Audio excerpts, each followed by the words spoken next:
Настоящая лекция посвящена событиям 1840 года, когда в Самурзакан было введено прямое русское управление. Этому предшествовали следующие обстоятельства. Отношения между владетельным князем Абхазии Михаилом Чачба и владетельным князем Мигрелии Ливаном V Дадьяни были сильно натянуты и недружелюбны. Причиной этому было не только то, что Ливан отказался выдавать замуж за Михаила свою дочь Нину, но и то, что в бытность свою Ливан пытался овладеть Самурзаканом и укрепиться там при помощи царской военной администрации. Самурзакан – это историческая область Абхазии, которая управлялась князьями из рода Чачба. В начале XIX века Самурзаканом управлял князь Манучар Чачба. Он был зятем мингрельских князей Дадьяни. В 1813 году Манучар Чачба погибает. У него остаются два малолетних сына – Александр и Дмитрий. Опеку над его малолетними сыновьями берет на себя Ливан Дадьяни, так как мать этих детей была родом из Дадьяни. В 1818 году владетельный князь Абхазии Сафербей заключает в присутствии генерала Курнатовского с Ливаном Дадьяни договор, по которому граница между Абхазским княжеством и Мигрелией передвигается с реки Ингур на реку Галицга. Это была грубейшая политическая ошибка слабого на тот период владетельного князя Абхазии Сафербея. Историк-кавказовед Георгий Алексеевич Дзидзария, анализируя проблему Самурзакана, приходит к выводу, что Сафербей пошел на этот шаг в качестве благодарности Ливану Дадьяни за то, что Дадьяни поддерживали его в борьбе со Асламбеем и враждебно настроенным к Сафербею феодалам. Также интересно мнение начальника Черноморской береговой линии генерала Раевского, который тоже занимался этим вопросом. Раевский тоже пришел к выводу, что Самурзакан был неким призом, неким подарком Дадьянам от Сафербея за их поддержку. Ливан Дадьяни, пользуясь малолетством сирот Манучара Чачба, пользуясь влиянием на свою сестру, княгиню Дадьяни, пользуясь смутами, которые происходили на тот период в Абхазии, начинает получать доходы от Самурзаканского края. Тут нужно полагать, что те доходы, которые мог получать Ливан Дадьяни, могли идти в его казну только до совершеннолетия сирот. То есть, когда дети Манучара должны были стать совершеннолетними, они должны были войти в управление Самурзаканом. Поэтому, когда старший сын Манучара Александр достигает совершеннолетия, Ливан Дадьяни принимает решение погубить его. Делает он это с помощью клеветы. Ливан обращается к царской военной администрации с заверениями о том, что Александр ведет изменническую политику по отношению к России. Поэтому в 1829 году Александр по приказу генерала Паскевича, главнокомандующего на Кавказе, был схвачен, арестован и сослан в Сибирь. Как полагают ученые, Александр погибает по дороге в Сибирь. Когда младший сын Манучара Дмитрий достигает совершеннолетия, Ливан Дадьяни также пытается его погубить. Он составляет клевету в том, что Дмитрий является изменником. Однако генерал Вакульский, командующий войсками в Имеретии, отказывается арестовывать Дмитрия, так как Дмитрий пользовался большим авторитетом среди самурзаканцев, и арест Дмитрия мог бы вызвать бунт. Разгневанный таким отношением генерала Вакульского, Ливан Дадьяни поручает своему родному дяде, князю Тариелу Дадьяни, разобраться с Дмитрием. Тариел Дадьяни во главе большой вооруженной свиты направляется в село Чебурхинш, где находился князь Дмитрий. Тариел Дадьяни вызывает Дмитрия на разговор, но когда Дмитрий вышел навстречу к Тариелу Дадьяне, он понял, что это западня. Дмитрий начинает стрелять из пистолета. Однако одному из подручных Тариела Дадьяне, прапорщику Кардава, удается нанести Дмитрию смертельное ножевое ранение. Князь Дмитрий погибает. Таким образом, мы видим, что Леван Дадьяне избавился от законных наследников Самурзакана.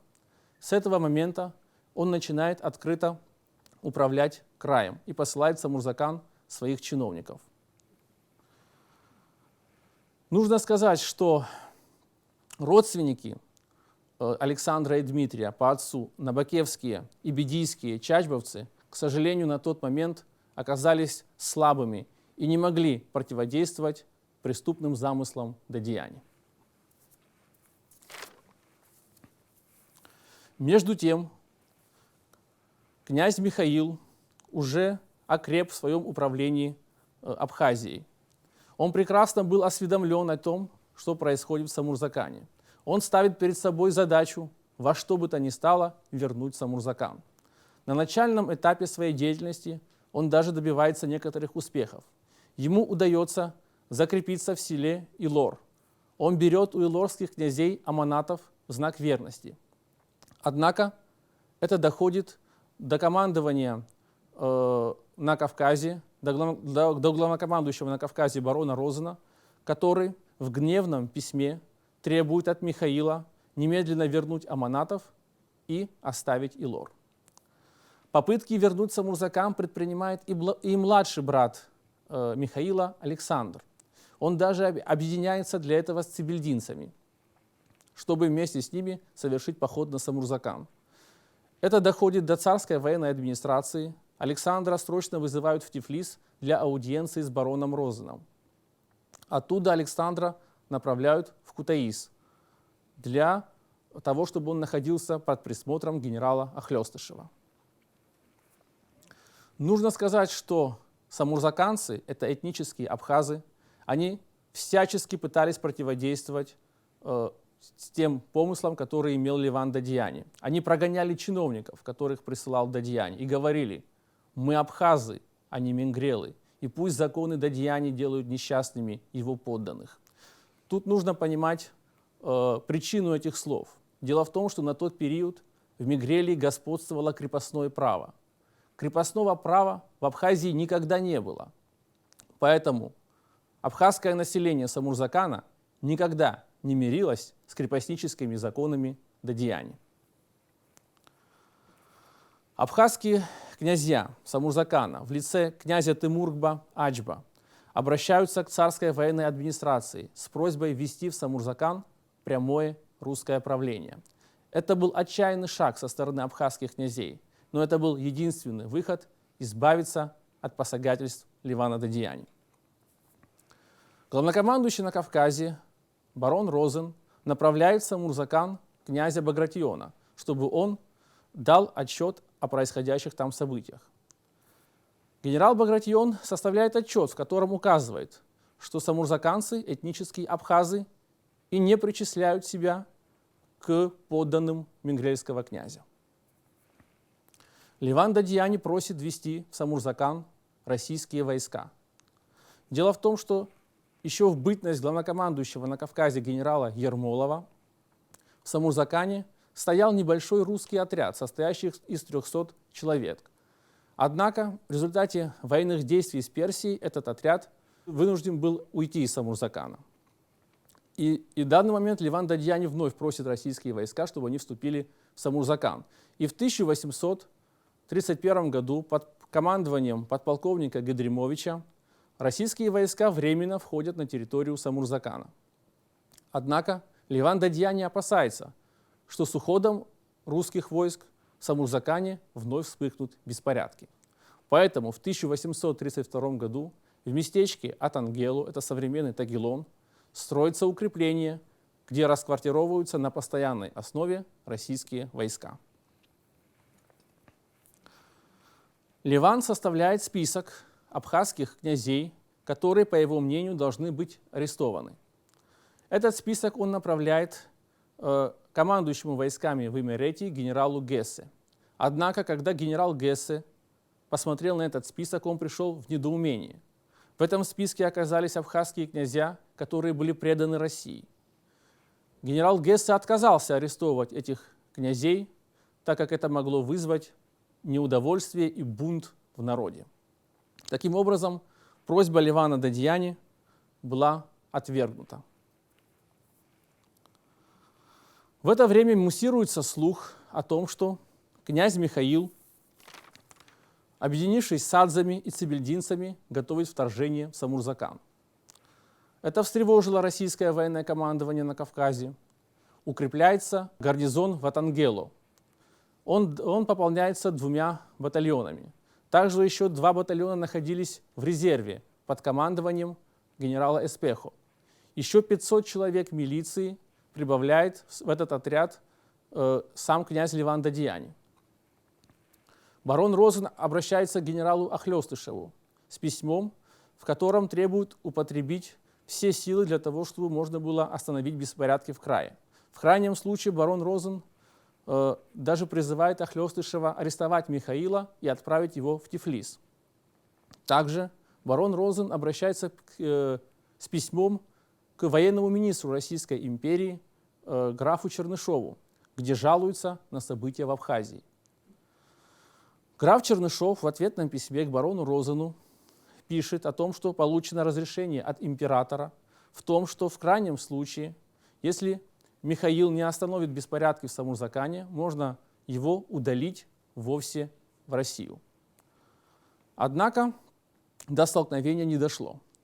Оба князя, и владетельный князь Абхазии Михаил, и Леван Дадьяни, обращаются к царской военной администрации с просьбой разрешить их спор. Образуется специальная комиссия, которую возглавляет князь Бебутов. Комиссия пришла к выводу, что самурзаканцы являются этническими абхазами, а Самурзакан всегда принадлежал Абхазии.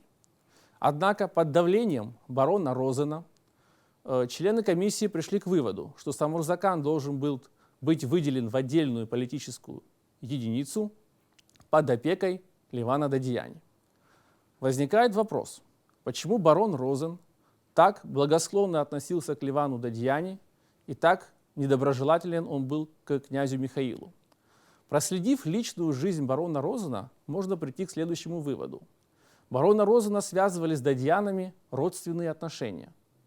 Дочь барона Розена была замужем за князем Александром Ливановичем Дадьяни, который был начальником Ереванского полка.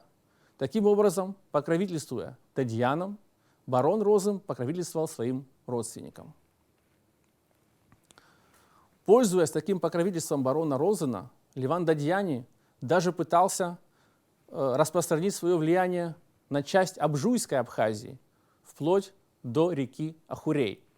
Это вызывает негодование командующего Черноморской береговой линии генерала Раевского, в котором он прямо пишет о том, что это вызовет бунт и возмущение среди абхазов.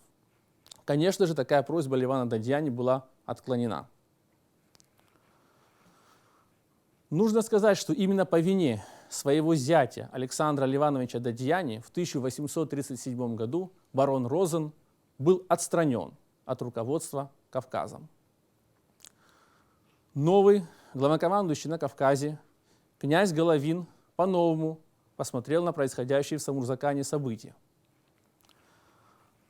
Самурзаканские события накалялись с каждым годом. Нужно было принимать какие-то меры.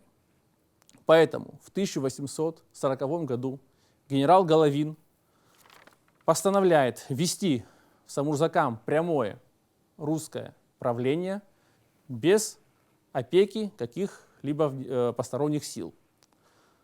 Такое постановление генерала Головина приводит в ярость Левана Дадьяни. Все его усилия по захвату Самурзакана пошли насмарку.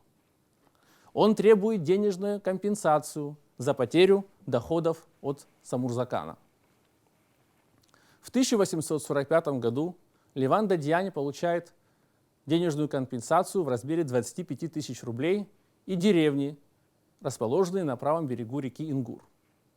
Такое решение выводит из терпения князя Михаила, так как деревни, которые получил Леван Дадьяни, Ими ранее владели представители фамилии Чачба. Князь Михаил направляет встречный иск, однако иск Михаила был отклонен генералом Будбергом. Тогда Михаил решается на отчаянный шаг. Он пишет заявление о своей отставке со звания владетеля Абхазии. Он мотивирует это тем, что звание владетеля Абхазии слишком унижено. Однако российские генералы в лице генерала Воронцова отклоняют это заявление Михаила. Генералу Воронцову удалось убедить Михаила передумать, так как они считались с авторитетом князя Михаила, который был как внутри Абхазии, так и за пределами Абхазии, среди соседних горских народов. Они решили компенсировать Михаилу потерю Самурзакана, помогая ему в укреплении его владетельской власти. В своей лекции я упомянул старшего сына Манучара, князя Александра, который был сослан в Сибирь. По одной из версий, князь Александр не умер в Сибири. Ему удалось сбежать, когда его конвоировали в Сибирь, при помощи своих северокавказских друзей. Александр меняет свою фамилию на фамилию Мурзаканов и селится на Северном Кавказе. Нужно сказать, что до сих пор его потомки проживают на Северном Кавказе. Они носят фамилию Мурзакановы. Это одна из версий ученых. Потому что много раз, когда военные генералы обращались к записям по поводу Самурзакана, они говорили, что нужно вернуть законного владетеля Самурзакана. Кого они могли иметь в виду, если Александр бы действительно умер в Сибири? Это наталкивает на определенные мысли, что он все-таки остался в живых. Но опять-таки это всего лишь версия. Таким образом, самурзаканцам удалось избавиться от посягательств Ливана Дадияни и отстоять свою независимость. Документы, которые я использовал для этой лекции, это в первую очередь акты Кавказской археографической комиссии, это работы Георгия Алексеевича Дзидзария, это отчет генерала Раевского, это также отчет князя Багратиона, это, работа историка Кудрявцева.